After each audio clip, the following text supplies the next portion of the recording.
Maya's anger didn't arrive loudly, it showed up in small, sudden acts that no one truly understood.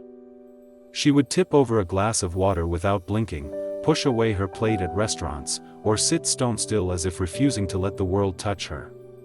To anyone watching, it might have looked like misbehavior, a child acting out for attention.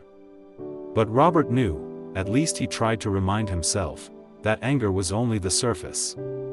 Underneath it was something far heavier.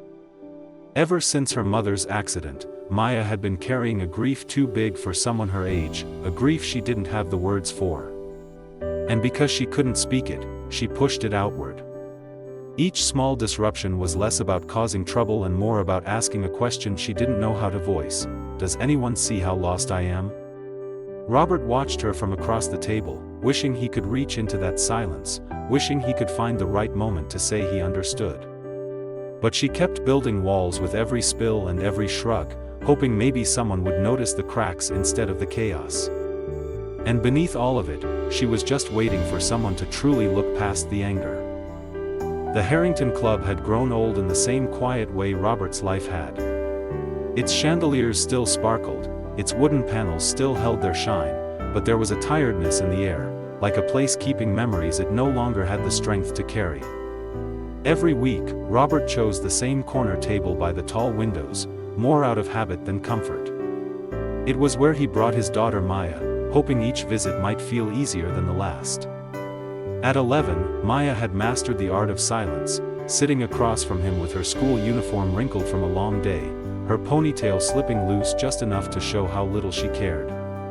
The gap between them felt wider than the table, filled with everything they wanted to say but couldn't. Robert tried to believe consistency meant something, that coming here every week might help her feel steady again. But the truth was, the place felt stuck, just like them. The world kept moving, but father and daughter remained anchored in their grief, trying to breathe inside a space that reminded them of what they'd lost more than what they still had. And neither of them knew how to bridge that silence.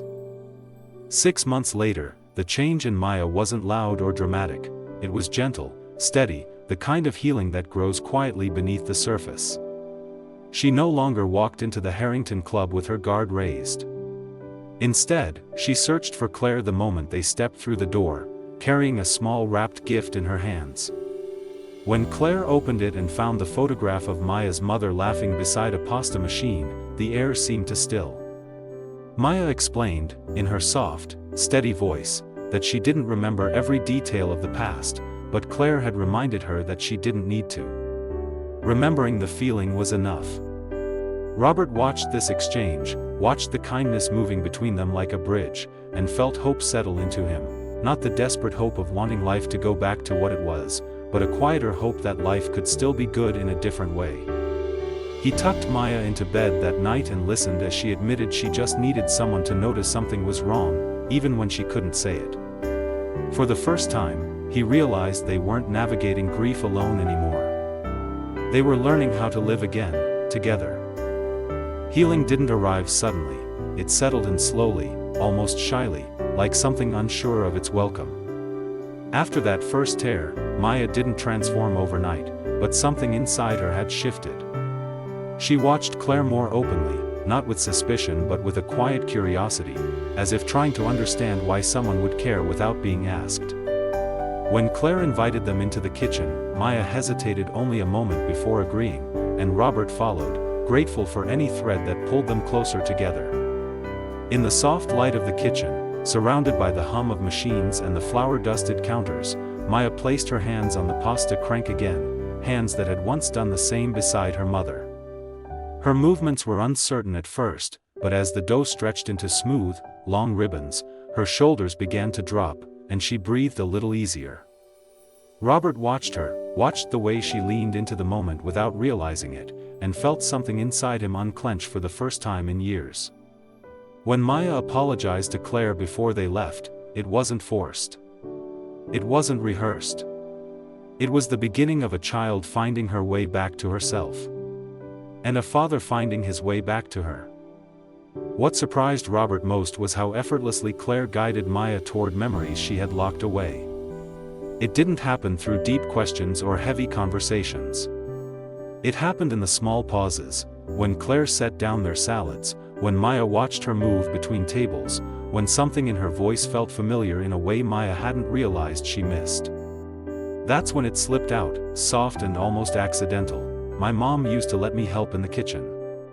The words froze Robert mid-motion, because it was the first time Maya had mentioned her mother without being asked. Claire didn't react with sympathy or pity, she simply smiled and asked what they made together. And as Maya spoke about pasta dough turning into long ribbons, something in her began to loosen. She admitted she couldn't remember the recipe anymore, and her voice cracked just slightly, as if forgetting felt like losing her mother all over again. Claire crouched to Maya's eye level and told her that the most important memories aren't the technical ones. It's how it felt to stand beside someone you love, the sound of their laugh, the warmth of their hands. And in that moment, Maya's first tear in months finally found its way out. Claire entered their story almost quietly, the way genuinely kind people often do. She was new at the Harrington Club, still learning the rhythm of the place, but there was something grounded about her, something steady. When she approached their table, she didn't flinch at the spilled water or the stiff silence between father and daughter. Instead, she simply knelt down with a towel, her movements calm and unbothered, as if she had seen far bigger storms than a child's frustration. And somehow, that gentleness caught Maya's attention.